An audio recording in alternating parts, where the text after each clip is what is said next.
Suatu ketika ada seorang bertanya dan dia mengungkapkan keluh kesahnya, dan dia mengatakan, saya nggak mau diatur dan saya nggak mau ikuti aturan kalian.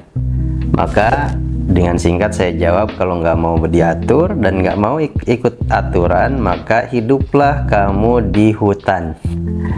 Hal ini senada dengan apa yang disampaikan oleh Rasulullah SAW dalam sebuah hadisnya, inna mimma adrakan nasu min kalamin nubuwatil ula idza lam tastahyi fasna ma syi'ta, kata Rasulullah yang diriwayatkan oleh Imam Bukhari. Kata Rasulullah, sesungguhnya di antara sesuatu yang menjadi maklumat pengetahuan bagi manusia dari perkataan para nabi terdahulu adalah idza lam tastahyi, apabila kalian tidak malu, maka berbuatlah sekehendak kalian.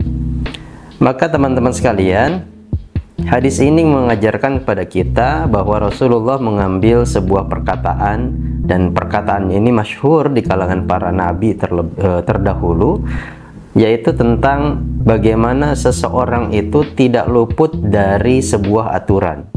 Maka kata para nabi ketika itu, berdasarkan hadis ini, beliau menyampaikan bahwa idza lam tastahyi fasna ma syi'ta. Kalau kalian nggak tahu malu, kalau kalian nggak tahu malu nih, hidup bermasyarakat, bersosialisasi, hidup bersamaan, berdampingan dengan teman-teman, dengan manusia yang lainnya, fasna ma syi'ta, maka berbuatlah sekehendakmu.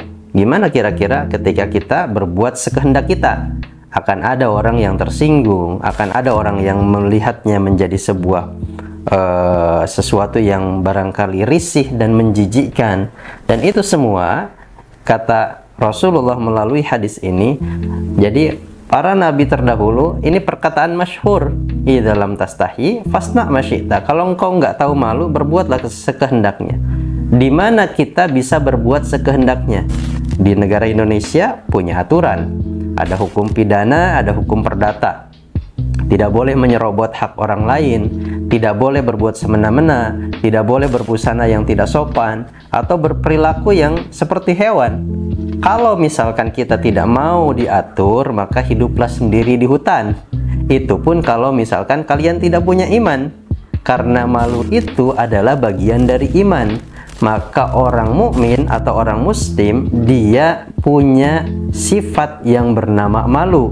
Makanya Rasulullah SAW menyampaikan dalam sebuah hadis lainnya yang diriwayatkan juga oleh Imam Bukhari, yaitu al-haya'u minal iman, bahwa malu itu bagian daripada keimanan. Orang yang beriman tapi kemudian tidak tahu malu, maka harus dipertanyakan keimanannya, atau bisa jadi keimanannya tidak sempurna. Kenapa? Karena dia tidak tahu malu. Makanya malu ini menjadi sebuah benteng dan pagar yang membedakan orang muslim dengan yang lainnya, dimana ketika dia berbusana, dia menutup auratnya. Ketika dia berperilaku misalkan binatang, dia kemudian teringat bahwa ini tidak boleh dilakukan. Bahwa ketika dia melakukan hal-hal yang koruptif, dia teringat bahwa ini tidak boleh dilakukan. Malu saya kalau ketahuan.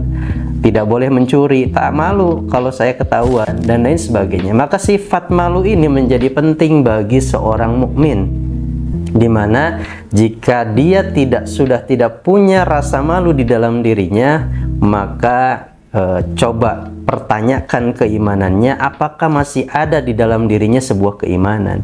Karena di antara ciri keimanan itu masih ada di dalam dirinya, dia akan merasa malu ketika berbuat maksiat kepada Allah Subhanahu wa Ta'ala.